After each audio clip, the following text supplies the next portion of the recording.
নিয়ন্ত্রণহীন পারমাণবিক অস্ত্রের এক নতুন বিশ্বের জন্য রাশিয়া প্রস্তুত বলে মন্তব্য করেছেন দেশটির উপ-পররাষ্ট্রমন্ত্রী সের্গেই রিয়াবকভ।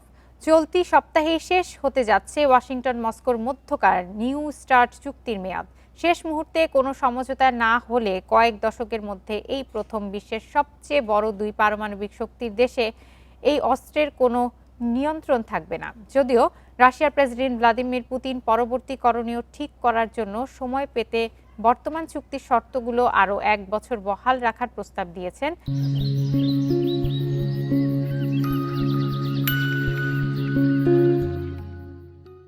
তবে এ বিষয়ে এখনো আনুষ্ঠানিক কোনো জবাব দেননি মার্কিন প্রেসিডেন্ট ডোনাল্ড ট্রাম্প। 2010 সালে তৎকালীন মার্কিন প্রেসিডেন্ট বারাক ওবামা এবং রুশ প্রেসিডেন্ট দিমিত্রি মেদভেদেভ পারমাণবিক অস্ত্র নিয়ন্ত্রণে এই নিউ স্টার্ট চুক্তি সই করেছিলেন।